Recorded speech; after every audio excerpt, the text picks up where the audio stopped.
एक कहानी ऐसी भी प्रवीण के साथ। आज ऑफिस में बहुत काम था। रात को नए फ्लैट तक पहुंचने में काफी देर हो गई थी यश को। कल ही यहां शिफ्ट हुआ था वो।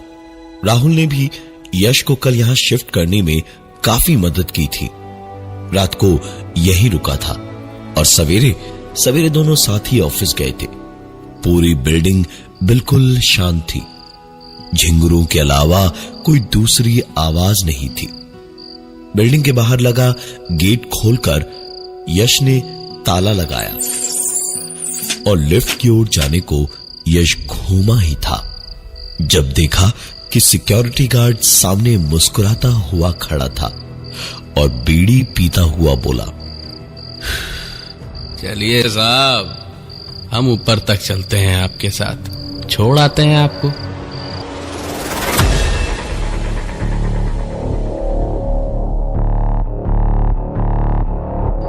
यश ने उसे ऊपर से नीचे तक देखा।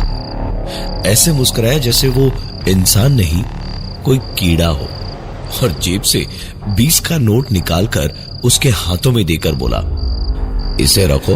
हाँ, फालतू में इतनी रात को जाग कर ऊपर तक 20 रुपए के लिए आओगे? 6th फ्लोर पे ही तो जाना है। हाँ, जंग पर नहीं जाना मुझे। अब यश की बात सुनकर सिक्योरिटी गार्ड ने यश को नीचे से ऊपर तक देखा और मुस्कुराकर 20 का नोट अपने शर्ट की जेब में रखता हुआ बोला, आप ही की भलाई के लिए बोल रहे हैं साहब, कोई बात नहीं, जाइए आराम से। यश हल्का सा हंसा और फिर लिफ्ट में चढ़ा और 6th फ्लोर का बटन दबा दिया। लिफ्ट भी धीमे धीमे अपनी रफ्तार से ऊपर तक गई।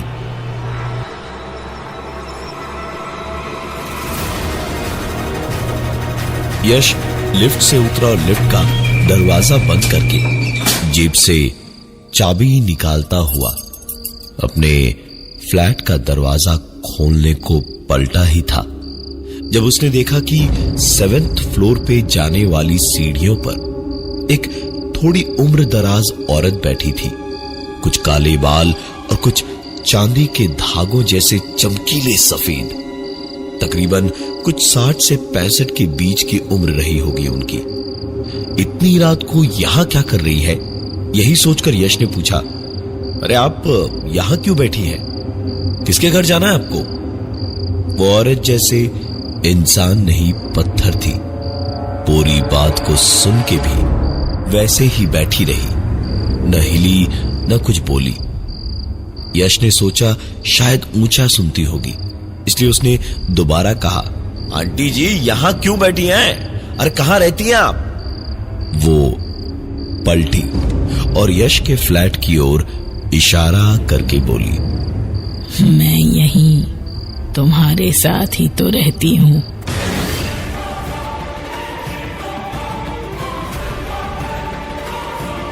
यश कल ही आया था, शायद गलत फ्लैट के सामने खड़ा था।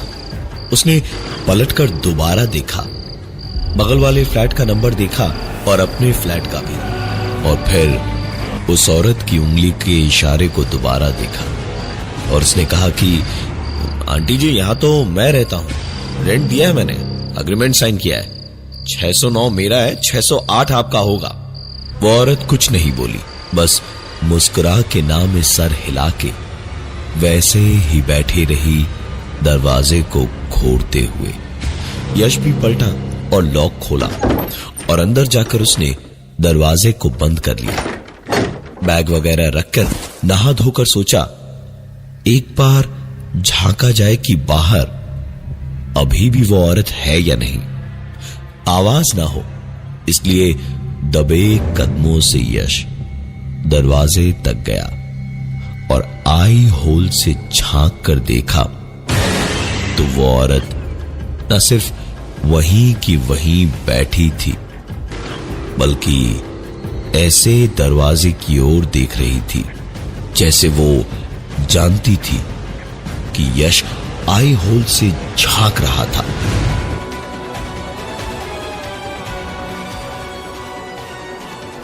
एक अजीब बात यश ने अब जाकर देखी कि उसने अभी तक शायद एक भी बार पलकें नहीं झपकाई थी। यश आंखें फाड़ फाड़ कर उसे देख ही रहा था जब अचानक उस औरत ने मुस्कुराते हुए अपना हाथ उठाया और उंगली ऐसे दिखाई जैसे यश को पीछे देखने को कह रही हो। यश को ऐसा महसूस हुआ जैसे नसों के अंदर से लहू नहीं सांप रेंग रहे हो। घबराहट में एक झटके से 2 कदम पीछे हट के देखा तो अंदर के कमरे का दरवाजा हल्का सा हिला। यश धीमे धीमे अंदर कमरे की ओर गया और दरवाजे को पूरा खोल कर देखा तो यश को सिर्फ नसों में ही नहीं पूरे बदन पर सांप लौटते हुए महसूस हुए, क्योंकि सामने पलंग पर वही औरत बैठी हुई थी।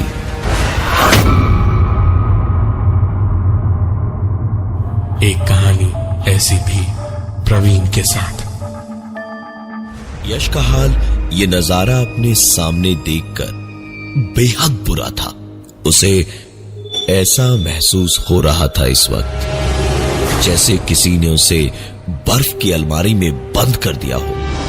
न हिलडुल पा रहा था और न ही गले से आवाज निकल रही थी।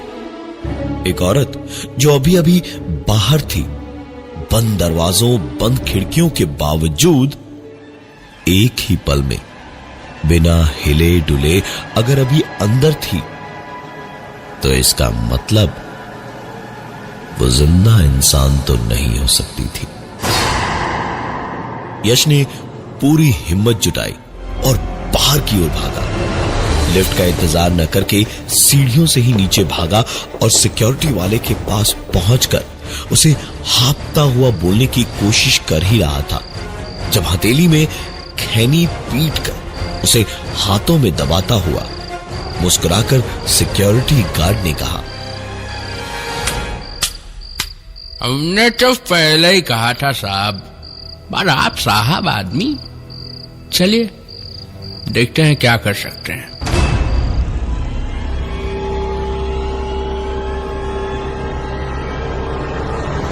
वो तो ऐसे बोल रहा था जैसे घर में कोई भूत प्रेत नहीं बल्कि बकरी का बच्चा घुस गया हो, जिसे दौड़ के पकड़ा और बाहर निकाल दिया। लिफ्ट में चढ़कर दोनों 6th फ्लोर पर पहुंचे और लिफ्ट का दरवाजा बंद करके तंबाकू थूक कर सिक्योरिटी गार्ड ने यश से कहा, सुनिए, हम जा रहे हैं अंदर, आप यहीं बाहर रुकिए। लाख आवाजें सुनाई दें, चीख पुकार सुनाई दे, हम चीखें चिल्लाएं, चाहे जो हो जाए, लेकिन जब तक हम यहाँ बाहर आके आपको अंदर आने को ना कहें तब तक यहाँ से हिलिएगा भी मत। यश चुपचाप वहीं खड़ा हो गया और वो सिक्योरिटी गार्ड दरवाजे को जरा सा खोलकर अंदर चला गया। उसके अंदर जाने के कुछ ही देर में हल्का सा खुला हुआ दरवाजा बंद हुआ और अंदर से एक आदमी और एक औरत के चीखने की आवाजें आने लगी। यश को याद था कि उसे वहीं खड़े रहना है, अंदर नहीं जाना है। यश चुपचाप वहीं खड़ा रहा और कुछ ही देर में सारी आवाजें शांत हो गई।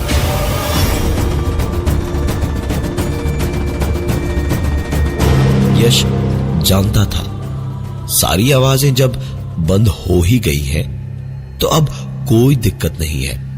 रतन अभी बाहर आएगा और बताएगा कि क्या करना है। लेकिन 5, 10, 15 फिर 20 मिनट हो गए लेकिन रतन नहीं आया। यश ने बड़ी मुश्किल से हिम्मत इकट्ठी की और धीमे से दरवाजा खोला और कहा, रतन, रतन, भाई रतन, रतन। यश की पुकारों के बावजूद रतन का कोई जवाब नहीं आया। यश को परेशानी एक ही बात की थी कि किसी नुकसान का कोई इल्जाम यश पर ना आ जाए। डरता हुआ घबराया सा यश अंदर पूरा फ्लैट उसने देखा, लेकिन रतन कहीं दिखाई नहीं दिया। ऐसा कैसे हो सकता था? इतना बड़ा एक आदमी कहां गायब हो गया? जमीन खा गई या आसमान निकल गया, या फिर वो बूढ़ी औरत?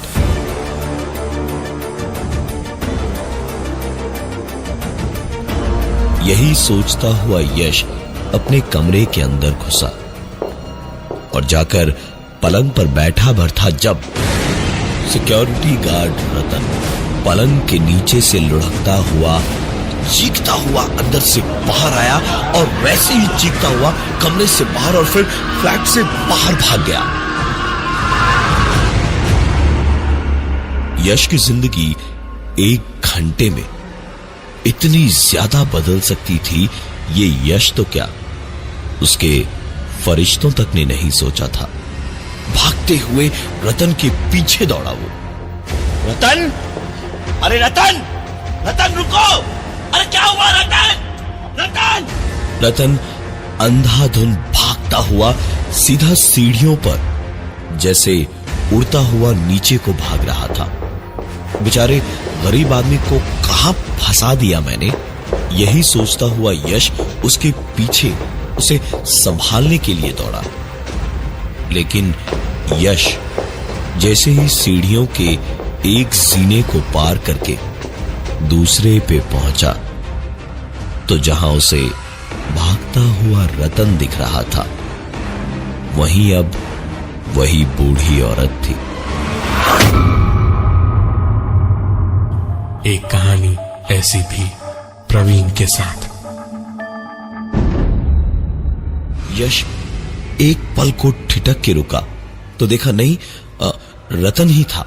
फिर उसके पीछे आवाज लगाकर दोबारा दौड़ा तो रतन नहीं, बुढ़िया ही थी। यश रुका नहीं, दौड़ता रहा और आखिरी सीढ़ी पर पहुंचकर वो बूढ़ी औरत रुक गई और पहले माले पर यश रुक गया।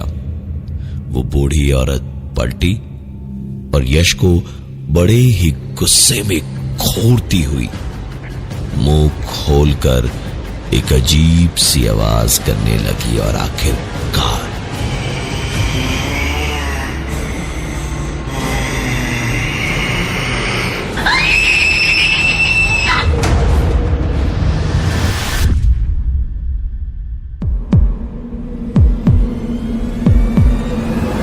यश की आंखों के सामने वो औरत चीख कर गायब हो गई और सिर्फ वो सुनहरे फूलों वाली सफेद साड़ी जो उसने पहनी थी वहीं पड़ी रह गई।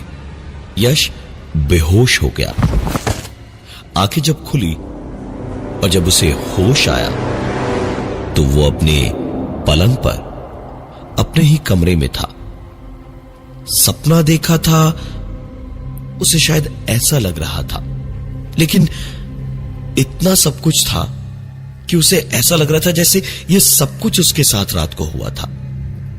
खुद से ही ये पूछते हुए यश सीधा नीचे सिक्योरिटी गार्ड रतन के पास गया और उससे रात के बारे में पूछा।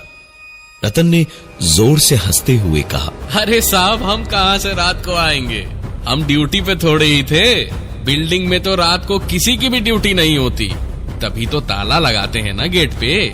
अगर ड्यूटी पे कोई होता तो ताला काहे लगाते?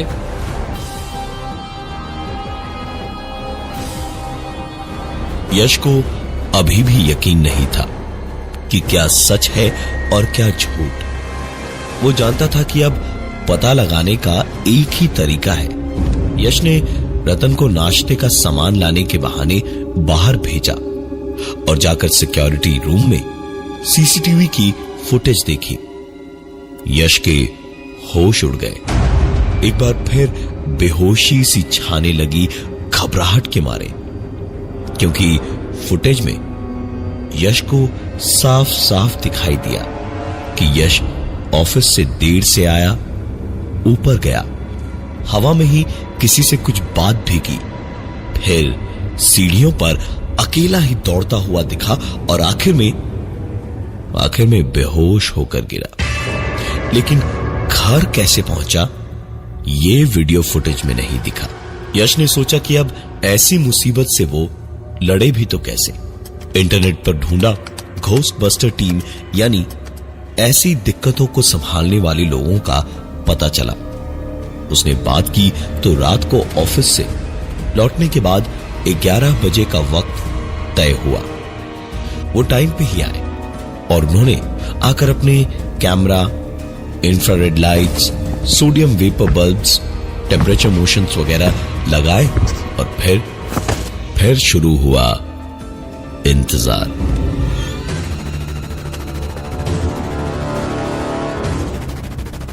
उन्होंने यश से साफ साफ ही कहा कि पूरी बिल्डिंग में अजीब वाइब्रेशंस है, लेकिन कोई जरूरी नहीं कि ऐसी ताकत सामने आए ही। हो सकता है कि इनके रहते वो जल्दी सामने ना आए। लेकिन तभी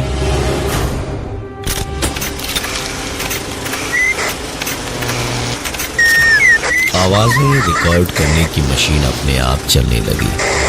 लगातार एक के बाद एक तस्वीरें खींचने लगी। लाइट्स अपने आप जलने बुझने लगी और वोल्टेज अप डाउन होने लगा।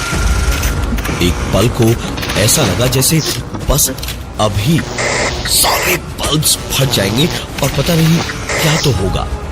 लेकिन ठीक उसी वक्त सब कुछ एक झटके में ही शांत हो गया।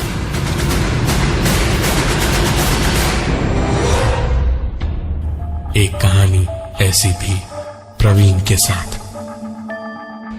ऑडियो रिकॉर्डर की रिकॉर्डिंग प्ले की तो एक आवाज उन्हें साफ साफ सुनाई दी। 3 बजने से पहले यहाँ से निकल जाओ, वरना यहाँ कोई भी जिंदा नहीं बचेगा। वो सबको मार देगा। ये सुनकर यश की तो जान गले में ही सूख गई। लेकिन घोस्टबस्टर्स की टीम को पता था कि ऐसे हालात में क्या करना है। उन्होंने यश को समझाकर कहा कि वो परेशान बिल्कुल ना हो। उन्होंने ऐसे कई केसेस सॉल्व किए हैं, वो सब कुछ संभाल लेंगे। शायद उनकी ये बात, उनका अपने ऊपर ये घमंड किसी को बुरा लग गया, क्योंकि उनकी बात खत्म होते ही तुरंत एक बार फिर से लगा जैसे सब कुछ फट जाएगा। सब कुछ जैसे चीख चीख कर उन सब से वहां से चले जाने और खुद को बचाने की भीख मांगने। यश बार बार कहता रहा, लेकिन घोस्टबस्टर्स की टीम मानने को तैयार ही नहीं थी। तभी अचानक एक साथ ही उन सब का ध्यान कैमरास की ओर गया।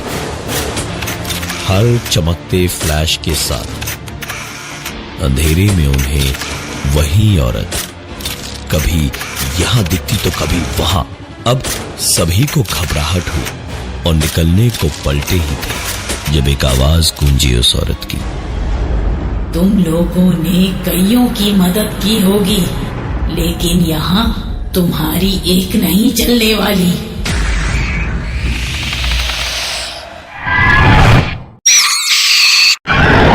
उस औरत ने बताया कि हर जगह जैसे किसी अधूरे काम या अधूरी चाहत वाली आत्माएं ही उन्होंने आज तक देखी थी, लेकिन इस पूरी बिल्डिंग में रहने वाले जितने भी लोग दिखाई दिए थे उनमें से कोई जिंदा नहीं था, और उन सबको मारने वाला कोई और नहीं, रतन था। उस औरत को यानी उषा मल्होत्रा को, जो एक बूढ़ी विधवा थी, उनके गहनों को लूटने के लालच में रतन ने मारकर उसी फ्लैट में सड़ने को छोड़ दिया था।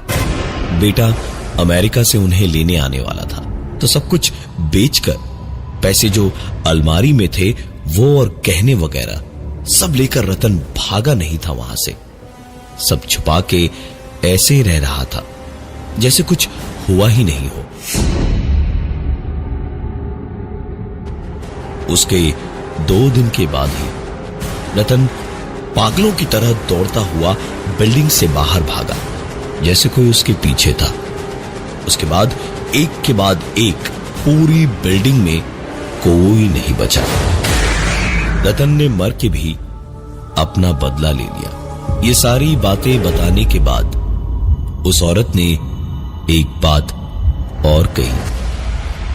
3 बजने के पहले यहाँ से निकल जाओ, वरना इतने लोगों की नफरत, इतनों के दर्द और गुस्से का शिकार हो जाओगे। कोई नहीं, कुछ नहीं बचा पाएगा तुम सबको। नजर घड़ी की ओर गई तो देखा 2:58 हुए थे। यश के साथ बाकी सब ने भी दौड़ लगाई वहां से। नीचे पहुंचकर मेन गेट के ताले को खोलने की कोशिश कर ही रहे थे जब खैनी पीसकर होठों में दबाते हुए रतन की आवाज उन्हें सुनाई दी। कहाँ चले सब लोग? 3 बज गए साहब, चलिए ऊपर छोड़ दूं।